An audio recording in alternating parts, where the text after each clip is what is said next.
What if the woman you just fired was the only person keeping your entire company alive? What if you handed her the door and she was already holding the keys to your downfall? Before I tell you what happened in that boardroom, hit that like button right now. Subscribe if you love stories where quiet people win big, and share this with anyone who has ever been underestimated at work. My name is Dana.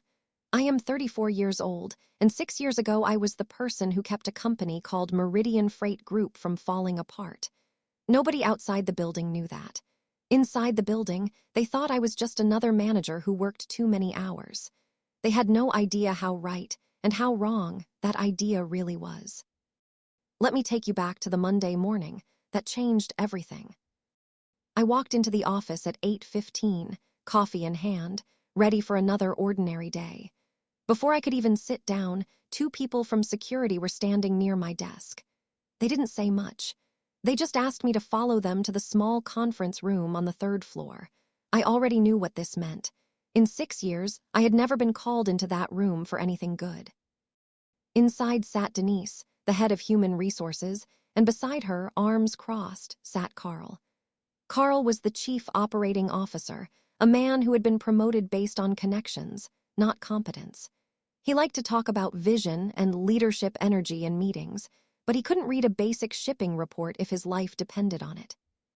Denise slid a folder across the table. Inside were printouts of network logs, timestamps, screenshots of remote logins. "We have proof," she said, "that you're running an outside business using company systems on company time. This is a serious violation. Effective immediately, your employment here is terminated." I looked at the folder. I looked at Carl's smug little smile, and I said something simple. "You're right. I probably should give my full attention to my other work." I signed the papers without a single objection. I placed my badge on the table, stood up, and walked out. What none of them understood in that moment was this. The outside business they were so proud of catching wasn't some side hustle stealing hours from Meridian. It was the company that had quietly built, owned, and operated the exact software system keeping Meridian's entire logistics network running. And in less than 2 days, they were going to find that out the hard way. Before we go further, I want you to sit with something. How many times have you watched someone work themselves to exhaustion, fixing everyone else's mistakes, while someone else took the bonus and the title? That was my life at Meridian for 6 years. 80-hour weeks. Skipped holidays. Birthdays I missed because a shipment was stuck at a port and nobody else knew how to fix it. And the entire time, Carl stood in front of the board presenting my solutions as his own brilliant ideas. Carl had built his career standing on work he never understood. He didn't know how the routing algorithms worked. He didn't know how the warehouse systems talked to each other. He just knew how to smile in meetings and take credit afterward. And underneath all of that borrowed shine was a system called Nova, the platform that quietly ran nearly every moving part of Meridian's supply chain. What Carl didn't know, what none of them knew, was that Nova wasn't Meridian's property. It belonged to a company I had built myself, late at night, on weekends, in the gaps of a life that barely had any gaps left. I called it Halden Systems. I was its founder. I was its only owner. And Meridian was simply our biggest client, tied to us through a contract most of their executives had never even bothered to read. Carl assumed that because I was a salaried employee, anything I built on their servers automatically belonged to them. He never checked the licensing agreement. He never asked who actually owned the core code. He just saw improving numbers and grabbed the credit. So when Denise and Carl proudly wiped my employee profile from their system that morning, thinking they were simply closing out a termination, they didn't realize what they were actually doing. My personal access was tied directly to the security architecture of Nova. The moment they deleted it, the system read it as an unauthorized breach, and it began a slow, careful shutdown, exactly the way it was designed to. I sat in my car in the parking lot, watching the notifications roll in. My company email gone, my building access revoked, and on my personal tablet, a private dashboard lit up showing something Carl and Denise had no idea existed. A controlled 36-hour disconnection sequence, quietly working its way through every corner of Meridian's operations. It wasn't a virus. It wasn't sabotage. It was simply the system protecting itself the way it was built to. In exactly 36 hours, if nothing changed, Meridian's automated routing, their warehouse tracking, their real-time shipment coordination, all of it would go dark.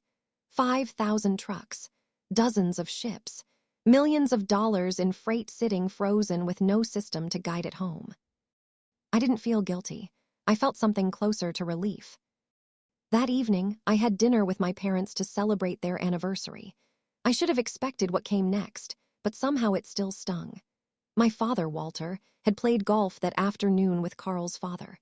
Word travels fast in certain circles, faster than truth ever does. By the time I sat down at the table, my parents already believed I had been fired for running some shady scheme. My mother, Linda, didn't even let me unfold my napkin before she said, "Do you understand what this does to our reputation?" My father slammed his glass down and demanded to know why I would embarrass the family this way.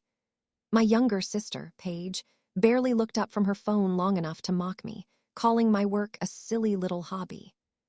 Here's something you should know about my family. My parents had paid for Paige's entire education, her apartment, her lifestyle, without blinking. I had taken out loans and worked through college because apparently ambition wasn't attractive unless it came wrapped in charm the way Paige's did. That night, they demanded I go back to Meridian, apologize to Carl, and beg for my job back. My father even threatened to cut me out of a small inheritance my grandfather had left for me, threatening to give my share to Paige instead. I looked at these people, the people who were supposed to be in my corner no matter what, and I realized something important. Their love had always come with a price tag, and I was done paying it. I stood up from the table, paid for only what I had ordered, and walked out into the night air. I didn't cry. I didn't call anyone to vent. I drove straight to my real office, the one none of them knew existed, in the heart of the financial district. If your story needs a moment to breathe before the fallout hits, this is it. If you've ever had someone in your life underestimate exactly what you're capable of, drop a comment below telling me where you're watching from, and let's build this community of people who quietly outwork every doubter around them. The next morning, chaos hit Meridian right on schedule. Dispatch screens went blank. Trucks sat stranded at ports with no instructions. Warehouse managers were shouting into radios that no longer connected to anything useful. Carl stood in his office, sweating through an expensive suit, staring at error messages he couldn't even begin to understand. He tried calling Halden Systems directly, over and over, getting nothing but an automated message. He had no idea who ran the company. He had no idea the person on the other end of that silence was the same woman he had thrown out of a conference room less than 24 hours earlier. Denise burst into his office clutching binders full of contracts, frantically searching for a loophole, some way to sue their way out of the mess they had created. What she didn't realize, what neither of them realized, was that their own decision to erase my access was the exact trigger that caused this collapse. They were searching for someone to blame while standing directly in front of the mirror. By Wednesday, Meridian's board of directors had flown in for an emergency meeting. The chairman, a sharp and unemotional man who cared only about numbers, demanded answers from Carl. Carl, desperate to save himself, tried to spin a story about a disgruntled former employee sabotaging the system out of revenge. He wanted them to believe I had done something illegal. He wanted a scapegoat, and he thought I was an easy target. That same morning, I got a call from my brother-in-law, Marcus. He was a senior financial auditor, married to my sister, though not for much longer. He had been quietly investigating financial irregularities involving my parents and Paige for months, discovering hidden debt and dishonesty that would eventually end his marriage. But that Wednesday, Marcus had a different reason for calling. His auditing firm had been brought in to investigate Meridian's sudden financial collapse. He was standing inside their building when he called me. "They're demanding your company send someone to face them in person," he said. "The board is done listening to Carl's excuses. Get ready." I put on a sharp charcoal suit, the kind that says everything before you even speak a word, and I walked back into Meridian's headquarters.